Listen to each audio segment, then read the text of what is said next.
Sivaganga. Sivan plus Ganga, Sivaganga. நீங்கள் இந்த சிவனோட சில படத்தை பார்த்தீங்கன்னா சிவனோட தலையில் கங்கை ஓடிக்கொண்டிருப்பதாக ஒரு பெண் படத்தையும் வச்சுருப்பாங்க, கங்கை நதி போராப்லையும் வச்சுருப்பாங்க. அது வச்சு தான் இந்த காரண பெயர் சிவகங்கை என்ற ஒரு பெயர் வந்தது.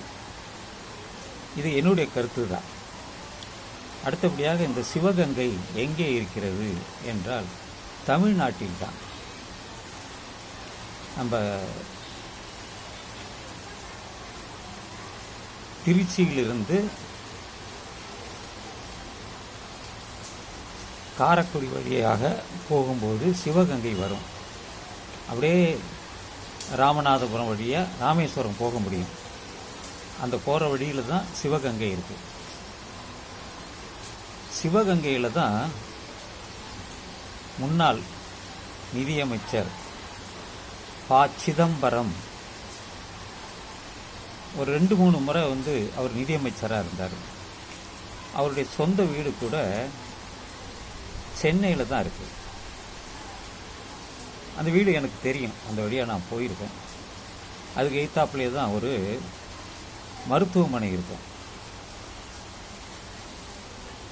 கண்ணுக்கான மருத்துவமனை அது. இதெல்லாம் எதுக்கு நான் சிவகங்கையை பற்றி பேசுகிறேன் என்றால், முத்து வடுகநாதர் என்ற ஒரு சிற்றரசர் இருந்தார். இதெல்லாம் ஆங்கிலேயர் காலத்தில். அந்த முத்து வடுகநாதரின் மனைவி பெயர்தான் வேலு நாச்சியார். வேலு நாச்சியார்னாவே எல்லாரும் தெரியும், வீரமங்கை. அவருக்கு பல வில்வித்தை பயிற்சி எல்லாம் தெரியும், பல மொழிகளும் தெரியும்.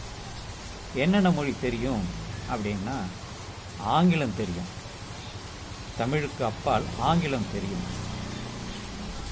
மலையாளம் தெரியும், கன்னடம் தெரியும்,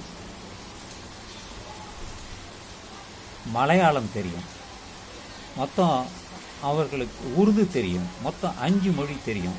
அதை இப்போ தான் படித்தேன், ஒரு காணொளி.